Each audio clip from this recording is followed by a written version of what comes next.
Bonjour, je suis Aurélie. Ça fait un petit moment que j'ai pas tourné de vidéo, donc pour ceux qui suivent, désolée, mais je suis de retour. Pour ceux qui ne me connaissent pas, je vis avec une maladie chronique maintenant depuis des années et donc j'ai accumulé un petit peu d'expérience en tant que patient sur un certain nombre de sujets. Expérience que je partage pour parler de cette maladie, pour parler de fait d'être malade et pour être un peu moins seule. Donc moi, ma maladie, c'est une rectocolite hémorragique qui est une maladie inflammatoire de l'intestin, de la même famille que la maladie de Crohn. Donc voilà, moi, avec quoi je vis. Mais c'est vrai que sur les maladies auto-immunes ou sur les maladies chroniques, les expériences peuvent un peu se ressembler. Alors, au menu du jour, on va parler alimentation. Donc, c'est une petite vidéo sur, voilà, maintenant que je suis sortie de crise, que je suis sous traitement, à savoir pour moi anti-TNF et Immurel. Les choses vont beaucoup mieux. J'ai plus du tout tous ces symptômes très handicapants de la RCH, plus de sang, etc. Et donc, les choses sont rentrées dans l'ordre. Pour autant, l'alimentation, c'est quelque chose qui pose toujours un petit peu question, même quand on est sorti de crise, parce que on a assez peu de données en fait sur l'alimentation. Il y a assez peu de choses sur lesquelles se raccrocher. De façon intuitive, on se dit que ce qui passe dans l'intestin, forcément, quand on a une maladie inflammatoire de l'intestin, ça doit avoir un impact, mais lequel? C'est compliqué. Au niveau de la recherche, il n'y a pas grand chose. Au niveau des médecins, il n'y a pas grand conseils qu'on peut avoir, à part des choses qui sont très standards. Même au niveau des diététiciens, c'est c'est à peu près la même chose. C'est manger équilibré, s'écouter, etc. Mais bon, quand on vit avec ce type de maladie-là, des fois on a envie d'aller un petit peu plus loin et d'aller explorer ce qui passe et ce qui passe pas. Je ne suis pas médecin, je ne suis pas diététicienne, donc prenez pas sur ce que je vais vous dire pour argent comptant. Si vous avez une maladie inflammatoire, une RCH, même comme moi, il y a peut-être des aliments qui pour moi passent et qui pour vous passeront pas. Et inversement, on est tous différents et on a tous des expériences très différentes. Donc voilà, c'est une base de discussion, mais c'est absolument pas des choses en disant vous devez manger ça ou ça. J'ai pas de baguette magique, j'ai pas de poudre de fée, donc je vais pas vous dire tel aliment, hop, ça guérit de la RCH, c'est pas vrai. Il y a des gens qui arrivent à bien stabiliser avec une alimentation qui leur convient, et tant mieux pour eux. D'autres, c'est plus compliqué, donc voilà, il n'y a pas pour moi de baguette magique, mais il y a des aliments qui passent et des aliments qui passent pas. Donc on va voir quels sont les 6 aliments qui passent et les 6 aliments pour qui c'est encore compliqué. Alors on commence tout de suite avec le premier, assez facile, l'alcool. Alors l'alcool, moi c'est le big no. L'alcool c'est le truc qui n'est jamais passé et qui continue à pas passer. Enfin je suppose parce que ça fait des années que je bois pas d'alcool parce que mon corps ne le supporte pas et déclenche automatiquement une crise. Que ce soit une crise articulaire quand je faisais des problèmes articulaires ou des crises intestinales. Donc l'alcool, qu'il soit alcool fort, vin, bière, cidre, non, ça passe pas. Alors l'alcool, c'est toujours un petit peu compliqué parce que on est en France, on a une convivialité qui est quand même souvent un petit peu basée sur l'alcool, notamment pour les moments festifs, et on vous dit toujours « Ah, une petite coupe de champagne, ça peut passer », ou un verre de très bon vin, ça peut passer. Non, ça passe pas. Voilà, donc ça fait des années que j'ai pris la décision, je pousse l'alcool en dehors de ma vie. Et finalement, on survit, vous inquiétez pas, on arrive à trouver des convivialités, on arrive à s'amuser, on arrive à vivre totalement correctement, sans la moindre goutte d'alcool, même quand c'est Noël, même quand c'est un anniversaire. Donc voilà, l'alcool, non pour moi. Autre aliment, la banane. Alors la banane, aussi bien l'alcool c'est l'ennemi numéro 1 que la banane c'est l'ami numéro 1. C'est la chose qui est dans mon kit de survie. C'est ce qui a toujours passé, en crise, pas en crise. La banane, c'est vraiment pour moi une valeur sûre. cuite, crue, bon alors plutôt mûre la banane, hein, mais mixée, voilà. Donc à des moments où j'étais vraiment très très en difficulté, en crise, la banane, c'était un des choses sur lesquelles je pouvais compter. Et même là, alors que je suis plus en crise, la banane, eh ben, ça reste un de mes top favoris au niveau de l'alimentation. Autre chose, les amandes et les noix. Alors à mon grand désespoir, même si c'est très healthy, santé, les bananes et les noix, les amandes et les noix, c'est des choses qui pour moi sont compliquées encore. Je peux en manger, mais vraiment très très peu. C'est voilà, au niveau intestinal, quelque chose qui, hélas, passe pas vraiment. Peut-être ça passe un petit peu mieux en purée d'amandes blanches et encore, voilà, c'est quelque chose sur lequel je dois faire assez attention à mon grand désespoir. Voilà, tout ce qui est oléagineux, c'est pas top top pour moi. Autre aliment, le fromage. Et oui, un autre monument de la France, le fromage. Après l'alcool, le fromage. Et bien le fromage, c'est compliqué. Le fromage, ça peut passer, le gruyère ou voilà, le parmesan, un petit peu.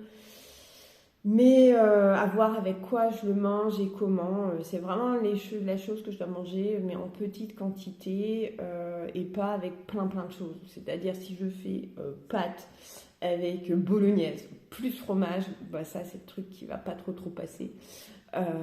Voilà, pareil dans les plats, voilà, gratinés, etc. Bah, le fromage, c'est peut-être des fois le petit truc en plus qui, bah, pour moi, est pas top top. Donc voilà, le fromage, à manier avec précaution et pas trop, et plutôt voilà, des moments un peu distincts du repas et en petite quantité. Donc le fromage, compliqué. Là, on est en hiver, saison de la raclette. Oh, vraiment un tout petit peu. Autre aliment, la courgette. La courgette, bah ça passe la courgette. Contrairement à ce qu'on peut voir dans le régime sans résidus qu'on donne souvent pour mon type de maladie quand on est en crise, moi la courgette c'est toujours bien passé.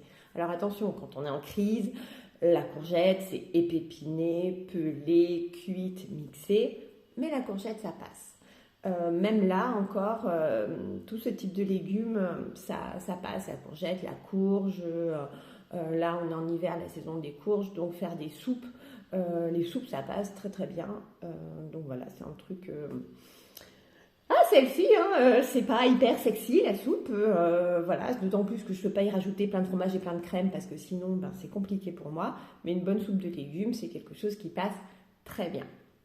Même en crise, la courgette passe bien. Autre aliment, je suis en quoi? Aliments fermentés, légumes fermentés. Alors ça, oui, ça passe. Les aliments fermentés, c'est des choses en petite quantité. Hein. Attention, on ne va pas se prendre un bol de betterave fermentée. Hein. Non. Mais quelques cuillerées lors d'un repas, c'est quelque chose que j'ai introduit dans mon alimentation et qui, me semble-t-il, me convient. Donc betterave ou carotte. Chou, c'est un petit peu plus compliqué, mais surtout betterave ou carotte fermentée. Les yaourts aussi en aliments fermentés, le kéfir ça passe. Voilà, tout ce qui est aliments fermentés, le kombucha en petite quantité. Mais voilà, en introduire un petit peu dans l'alimentation, moi c'est quelque chose qui, voilà, maintenant que je suis sortie de crise, qui me convient bien et qui, il paraît, est bon pour le microbiote. Donc voilà, c'est quelque chose que voilà, j'ai introduit et qui passe bien. Donc aliments fermentés, bon, je ne serais pas de là à manger une choucroute, mais voilà, un petit peu, c'est pas mal. Autre aliment maintenant, les pâtes. Alors les pâtes, longtemps j'ai eu peur un petit peu des pâtes à la sortie de crise en me disant ouh il y a du gluten, ça va pas le faire. J'avais un petit peu peur de réintroduire les pâtes, mais finalement les pâtes ça va, ça passe bien, c'est quelque chose qui me convient bien, donc oui pour les pâtes. Pas forcément avec plein de choses dedans. J'ai l'impression que pour cette maladie-là, pour la RCH, enfin pour moi, il faut rester simple. là où l'alimentation passe le mieux, c'est l'alimentation quand elle est simple. Des pâtes avec un petit peu d'huile d'olive ou des pâtes avec une sauce très simple, ça passe bien et c'est nickel. Des pâtes avec voilà, plein de choses dedans, du fromage, de la viande, de la crème, etc., etc. Si on empile tout, ben voilà, là ça va pas très bien passer. J'ai l'impression que c'est une maladie qui aime une certaine sobriété alimentaire. Donc plus c'est sobre, plus c'est simple, plus ça passe. Donc voilà, donc pas se prendre la tête et puis rester sur une alimentation assez basique. C'est ce qui, quand j'ai des problèmes intestinaux, passe le mieux et fait que j'ai le ventre moins gonflé, j'ai moins de douleurs, etc. C'est vraiment rester le plus simple possible et pas trop varier et pas trop mettre plein de choses dans le même plat. Donc voilà pour les pâtes. Autre chose, la pizza. Alors la pizza, pareil, la pizza, ça passe pas, pas trop. Il faut vraiment que j'en mange des petites quantités et c'est pareil, c'est des pizzas, quand je prends une pizza, c'est une pizza simple. Pizza avec tomates et fromage et basta. Pas la pizza avec plein de choses dedans, même si ça fait trop envie et ça a l'air trop bon, ça passe pas trop. Ou alors, je peux prendre une pizza plus compliquée avec plein de choses dedans, mais j'en prendrai une toute petite part et je la piquerai à mon mec ou à mes enfants. Mais prendre une grosse pizza avec plein de choses dedans, c'est quelque chose qui va pas trop passer. Donc voilà, donc pizza, hélas, pas trop, et une pizza la plus simple possible. Autre chose, le chewing-gum sans sucre. Alors, il y a plein de choses sans sucre qui sont sorties, notamment des chewing-gums pour des fridans ou je sais pas quoi. Et ça, c'est jamais trop passé, les chewing-gums. Alors déjà, les chewing-gums normaux, c'est moyen. Les chewing-gums sans sucre, c'est pire. J'ai l'impression que tout ce qui est aspartame, tout ce qui est les agents qui sont rajoutés dans les produits sans sucre ou dans les chewing-gums, c'est pour moi des choses qui passent pas bien. Il y a bien plein d'additifs auxquels il faut faire attention, auxquels je fais attention plutôt. Les carragénanes, je ne sais jamais trop comment ça se dit, ce truc, c'est un petit peu des agents pour épaissir, pour notamment les produits laitiers. Ça, c'est quelque chose qui, à mon sens, est un peu compliqué pour moi. Et tout ce qui est additif, tout ce qui est agent de texture, tout ce qui est, voilà, tout ce qui est nitrite, donc toute la charcuterie, etc. Ça, c'est des choses qui, je pense, passent pas trop avec moi. Donc, je fais super attention à tout ça. Alors, faites attention, même les produits bio, il peut y avoir un certain nombre d'additifs aussi. Donc, faire attention à ces additifs, notamment, voilà, c'est carragénane ou carragénane, je ne sais jamais trop comment on dit. Mais j'ai remarqué que ça passait pas trop. C'est des choses aussi qu'on trouve beaucoup dans les glaces. Voilà, donc toutes ces choses qui peuvent être dans le pain, dans les produits laitiers, les agents épaississants, les agents de texture, bien lire les étiquettes et faire attention. Moi, j'essaye de cuisiner un maximum maison comme je peux, parce que j'ai un boulot. Mais voilà, en restant simple. Donc on compense, je cuisine maison, mais je cuisine simple. Donc du coup, je pense que ça fait une petite balance et ça évite de trop se prendre la tête. Autre chose, le riz. Alors le riz, ça passe. Même si à un moment donné, je me posais un peu la question parce que j'ai suivi le régime, SCD, un régime d'exclusion de tous les sucres qui a plutôt fonctionné mais qui était très exclusif et peut-être le bénéfice n'était pas si important que ça par rapport aux inconvénients que ça m'a mené. C'est un régime que j'ai essayé en crise quand j'ai essayé de maîtriser mes symptômes. Donc voilà, le riz, ça faisait partie des céréales et de tous les sucres à enlever. Il y avait enlevé les pâtes, le riz, etc. Donc c'était assez difficile. Et donc j'ai eu un peu peur de réintroduire le riz, mais finalement le riz, tout comme les pâtes, ça fonctionne. À condition d'être bien rincé le riz. Donc oui, le riz, ça va. Donc c'est un aliment que je garde dans ma team, oui. Autre chose, le poulet. Le poulet, le blanc de poulet, oui. Mais le poulet rôti, un peu moins.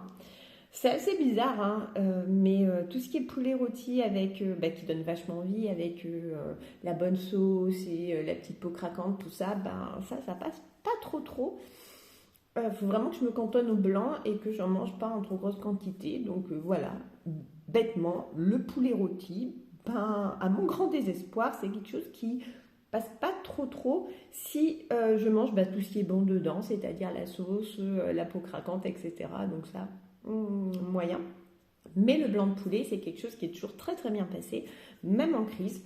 Donc ça prouve aussi que ça dépend aussi comment on cuisine les choses. Il y a des aliments qui peuvent passer cuisinés d'une telle façon et pas passer cuisinés d'une autre façon.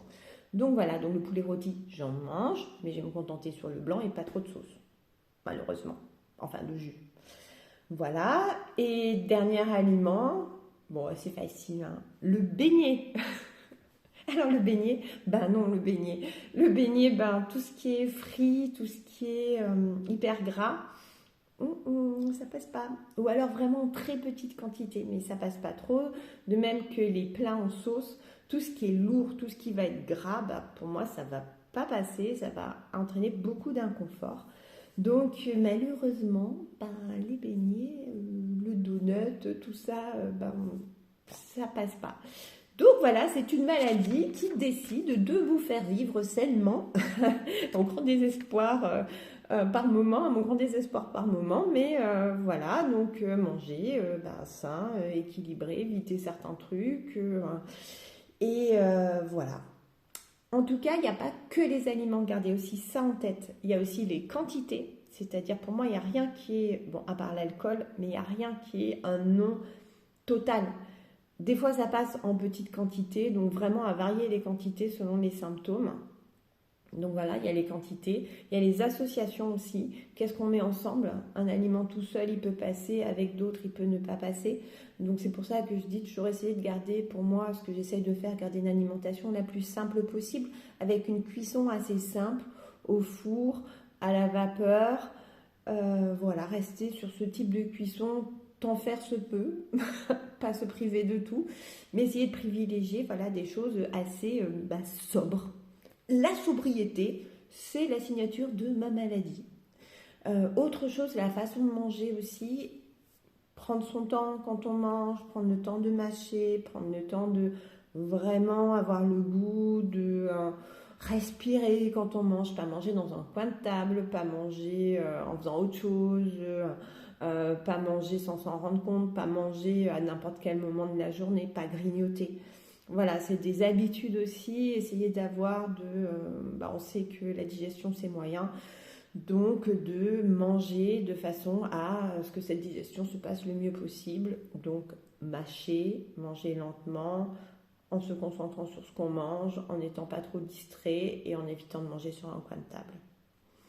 Autre chose, les moments. Alors quand je dis moments, c'est pas moment dans la journée, c'est qu'il y a des moments où on va être moins bien, donc j'ai l'impression plus fragile, et c'est des moments où je vais faire plus attention. Par contre, il y a des moments où ça va être mieux et voilà, où ça va pouvoir, plus de choses vont pouvoir passer. En tout cas, l'important c'est d'écouter son corps.